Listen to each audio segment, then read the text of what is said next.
Bonjour à toi, aujourd'hui on se retrouve pour une foire à questions. Vous nous avez posé quelques questions et du coup on va y répondre aujourd'hui. Si tu arrives sur cette vidéo et que tu ne nous connais pas, eh bien on a tout quitté et on est en train de construire une maison insolite. Alors je commence par la première question. Alors, première question de Bubblegum. Je sais pas comment le dire. Bubblegum. Bonjour à vous, de combien d'argent environ avez-vous disposé pour vous lancer dans cette aventure? Alors, on va rester sur le budget qu'on avait dit la dernière fois. Petit problème technique, on est obligé de prendre cette caméra parce que l'autre elle n'arrête pas de couper. Donc on va continuer là. Dans la précédente vidéo, on avait dit entre 2000 et 3000 euros. Là, on table plutôt sur les 3000 euros, mais je pense pas que ça va aller plus. Pour l'octabane en tant que tel, après, il faudra rajouter pour l'aménagement intérieur. D'accord. Mais on va vous mettre en barre d'infos, on a un fichier en fait sur Google Doc où on répertorie toutes nos dépenses. Donc nous, ça ne me dérange pas du tout que vous soyez au courant. Donc comme ça, vous pouvez voir tous les détails. Non, c'est vrai. L'argent, c'est souvent un sujet tabou. Nous, on s'en fout. Si vous voulez savoir combien ça nous coûte, on vous le dit, il n'y a aucun souci. Partant du principe que si vous le trouvez pour faire moins cher... Voilà, il y a juste une chose qu'on n'a pas marqué dedans parce que voilà, on ne l'a pas dépensé. C'est pour les planches de volige pour faire le plancher. On les a eues gratuitement. Donc il faut savoir qu'après, normalement, ça coûte environ combien 800. Non, entre 600 et 700 euros parce qu'on n'a pas tout utilisé. Donc nous, on a eu l'occasion de les récupérer gratuitement. Donc voilà, on n'a pas craché dessus, quoi. Alors, prochaine question. Tiens, dis-toi. Bonjour à vous, le terrain de la cabane en bois style yourte, oui, c'est pas mal comme description, vous appartient-il ou vous en cherchez un autre? Avez-vous des projets comme faire du bio pour en vivre et aussi vous nourrir? Alors, première question, est-ce que le terrain nous appartient? Non. Donc c'est une question qui est revenue. Là, le terrain sur lequel on est actuellement, c'est temporaire. On a commencé le projet ici parce qu'on nous permet de commencer le projet ici. Si on commence le projet, c'est bien parce qu'on nous a aidé et qu'on nous propose un terrain, que juste à côté il y a de l'eau, de l'électricité, on n'est pas totalement perdu.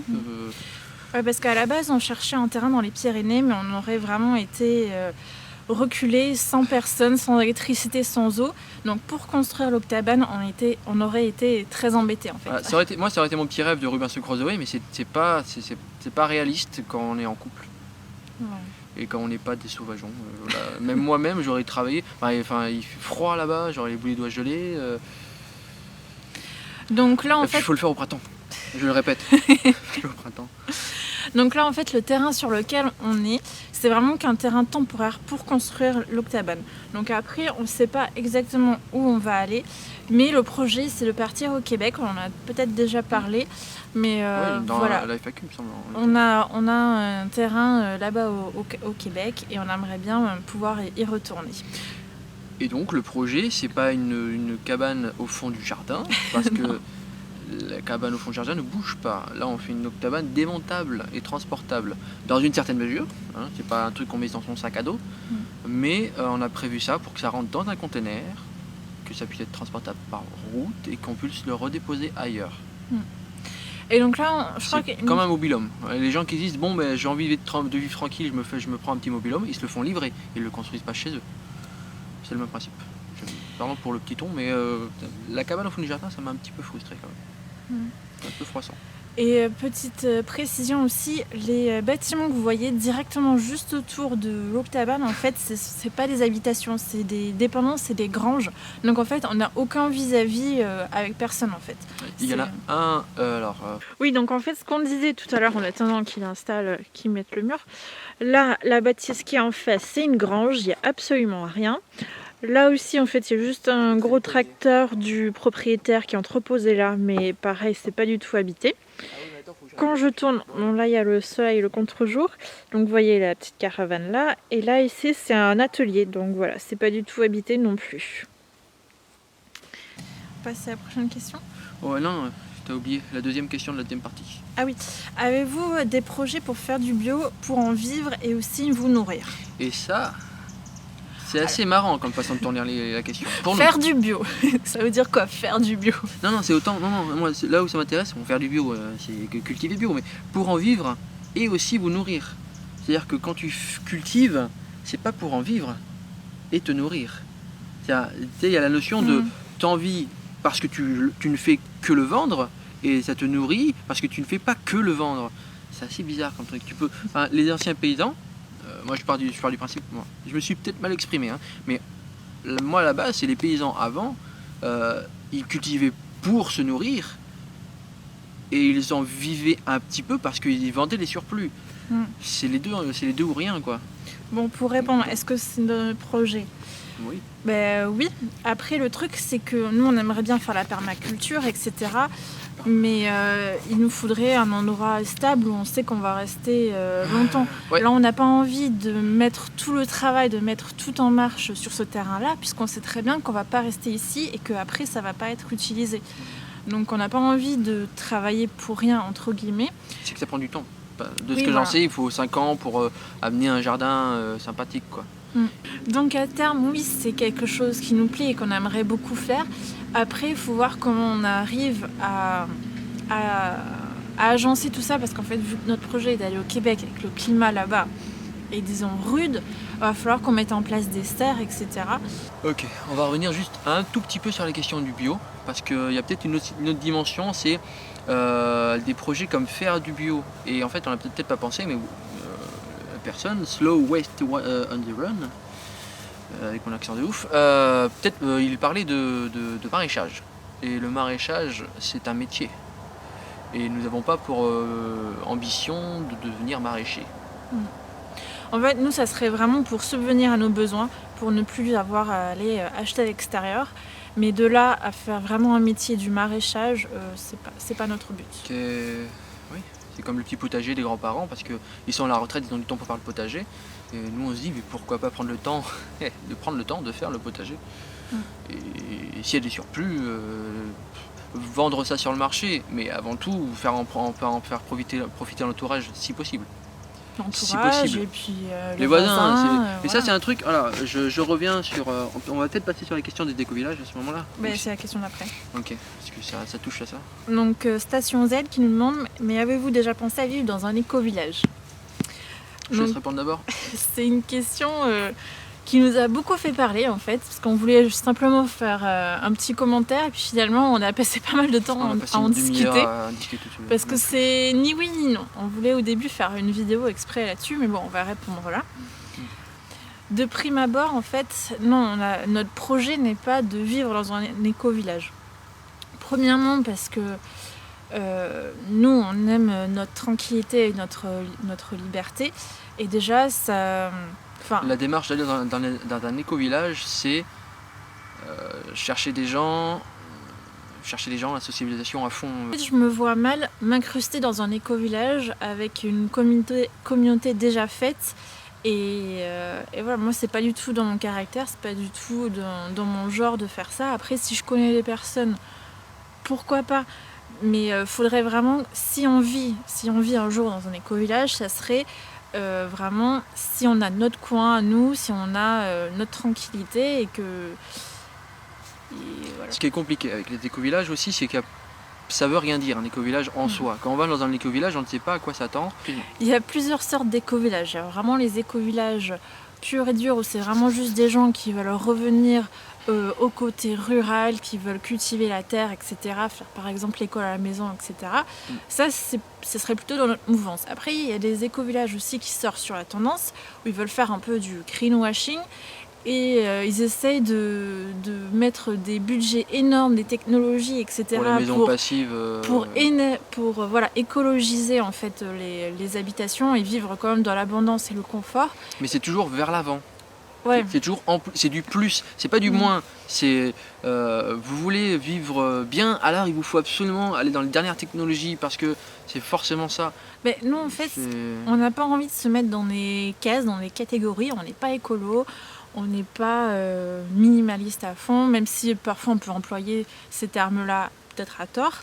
Mais on n'a vraiment pas envie de se mettre dans une case comme ça et dire bon, mais nous on est meilleur que les autres, on fait comme ça, on est meilleur que vous, alors que c'est pas du tout ça. Enfin, nous on n'est vraiment pas dans cette mouvance-là. Et c'est pas parce que on fait un projet comme ça qu'on est écolo et que forcément on veut vivre dans un éco-village. Moi, quand j'entends ma famille qui parlait d'écolo à gauche, écolo à droite, ils savent même pas quel mot mettre dessus. Et... Oui, parce qu'après on se fait traiter tous les noms, c'est l'imaginaire écolo, commun, etc. Mais enfin, c'est des clichés. Ouais. Parce qu'après, voilà, nous on fait ce qui nous semble juste. Et je veux bien rebondir sur ça. Après, finis ta phrase, mais... Non, c'est tout. Non, c'est ce que je me disais. C'est que par rapport aux éco-villages, moi, ce qui me paraît criant, et on en a discuté juste avant d'ailleurs, c'est quoi? Non, c'est que c'est du bon sens commun. C'est du sens commun. Les gens vont dans les éco-villages aussi des fois, je pense. Ceux qui regardent ces vidéos qui sont dans les éco-villages pourront critiquer à foison s'ils veulent, parce qu'on n'est pas là pour poser un jugement final. Mais je trouve ça dommage de mettre en avant les éco-villages pour leur côté sympathique et tout, alors qu'on avait déjà ça dans les villages de France. Avant, le sens commun, même par exemple ta tante, quand elle voit sa voisine et qu'elle échange des denrées, des coups de main. Elle donne les plures et les épluchures, et puis en échange, elle reçoit des œufs. Enfin, c'est juste le bon sens d'avant de l'échange. Voilà, c'est la bonne entente. Et ça se perd. Bon, après, il y a la culture française du vivons heureux, vivons cachés. C'est pas partout pareil, mais dans les petits villages, ou dans les villages un peu où il faut se serrer les coudes. Et les gens qui vont dans l'éco-village, ils ont, pour moi, je pars du principe qu'ils n'ont pas forcément ce bon sens-là. Et c'est du... Non, c'est qu'ils l'ont et qu'ils n'arrivent pas à le retrouver là où ils sont. Donc ils cherchent des personnes avec qui partager ça, en fait. Oui. Mais enfin, oui, d'accord. S'il y a ça, s'il y a cet aspect-là, je dis pourquoi pas. C'est dommage, mais... C'est pas en mettant en avant l'éco-village sur ça. Moi, je trouve que c'est du bon sens. Ça doit être comme ça. Et c'est pas un argument valable pour dire hey, viens dans l'éco-village, parce que les gens s'entendent bien, ils s'entraident et tout. Mais ça devrait être comme ça partout. Donc c'est pas un argument. Voilà.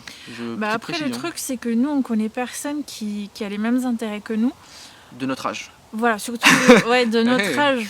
Enfin, si jamais un jour on se retrouve, qu'on ait des amis qui soient vraiment comme nous dans un projet de minimalisme, je vais utiliser le mot, mais bon, c'est pas...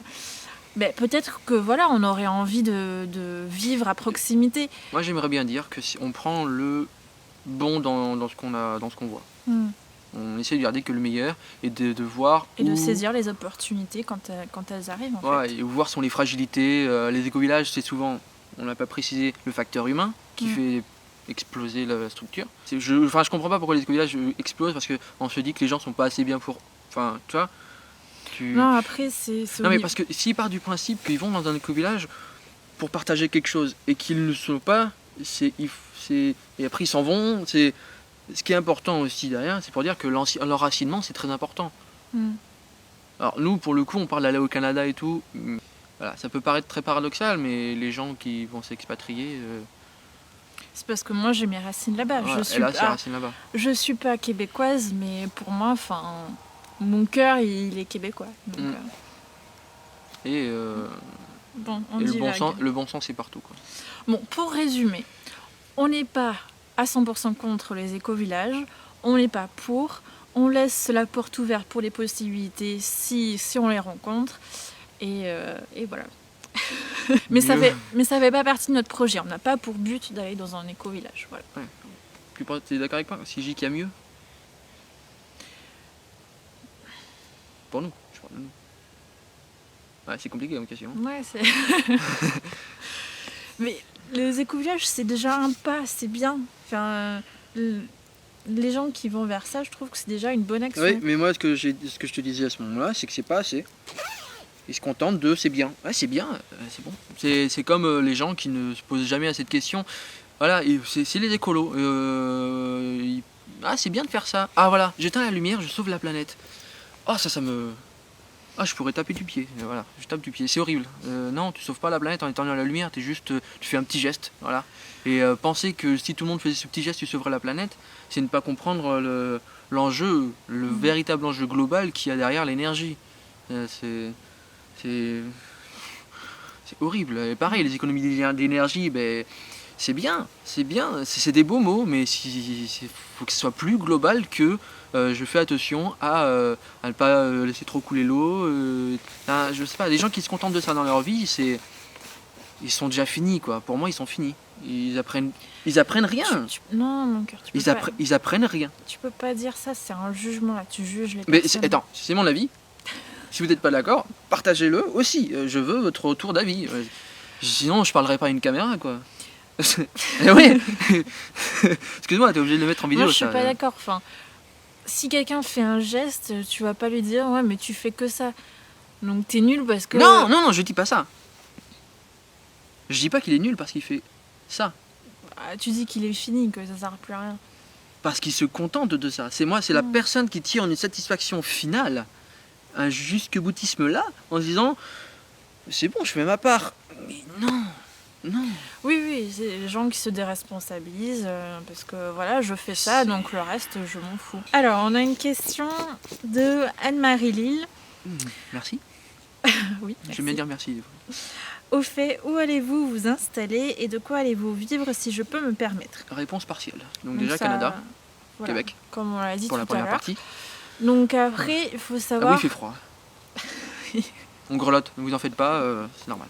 Allez, hop. Donc après, il faut savoir aussi qu'on a un projet beaucoup plus gros et global que juste faire l'Octabane. D'où mes critiques de l'éco-village. Je sais pas si on en a déjà parlé, mais on a un projet transgénérationnel avec ma mère. Parce qu'en fait, moi, je suis en train de faire mes études en naturopathie. Donc après, plus tard, je souhaite vivre de ça, faire des consultations. Donc ça rejoint la question. Et on a un projet d'ouvrir un centre de bien-être. Donc moi, je m'occupe de tout ce qui est niveau santé et ma mère de tout ce qui est côté psychologique. Et on aimerait donc recevoir les gens sur un week-end ou sur une semaine. Recevoir les gens. Ouais, voilà, recevoir les gens. Même s'ils veulent rester plus longtemps. Ça serait marrant, des gens qui restent plus longtemps. Laisse-moi finir. Excuse-moi. Donc on aimerait recevoir les gens, notamment par exemple dans des habitats insolites comme ça. Donc c'est pour ça que là, ce projet-là, c'est pour voir s'il est viable, si on peut le reproduire, si nos plans ils sont bons et si c'est vivable. On va pas faire Voilà. recevoir des gens dans des... Alors en été, des simples yurts, ça peut le faire. Mais nous, on veut vraiment peut-être recevoir des gens à l'année. Donc le projet global, c'est de faire ce centre-là, de recevoir les gens. Et quand on ne reçoit pas des gens pour les consultations ou pour les week-ends, en fait, on aimerait faire gîte.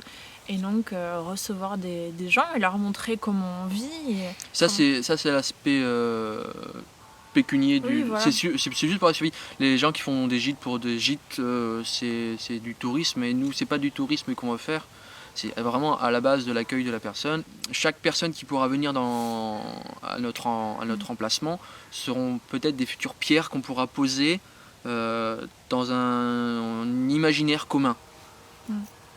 À terme, peut-être qu'on va construire notre propre communauté, je sais pas. Mais c'est une ligne de pensée. Voilà.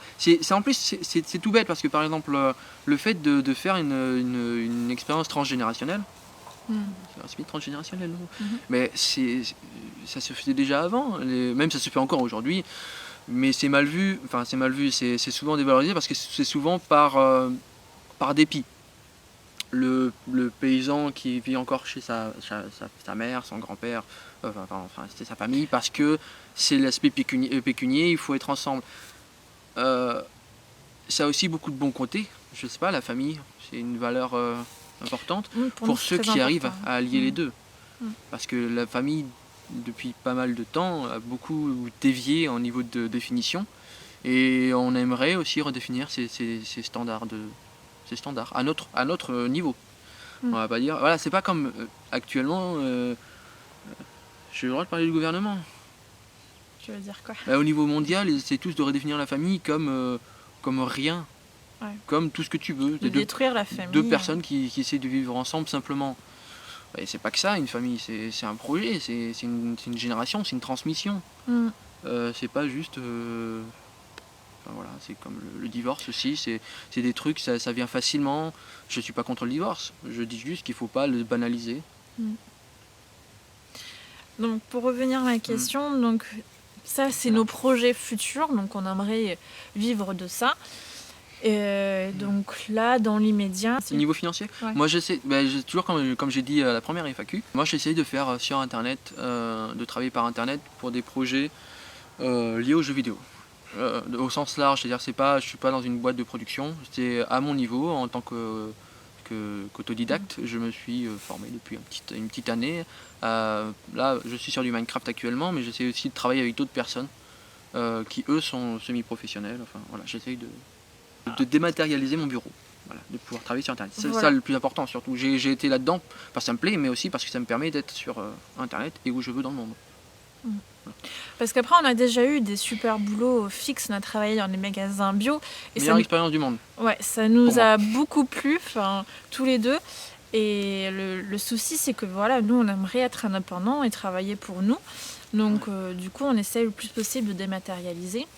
Et moi, donc, j'ai une boutique en ligne de bijoux que j'essaie de développer petit à petit. Donc, voilà.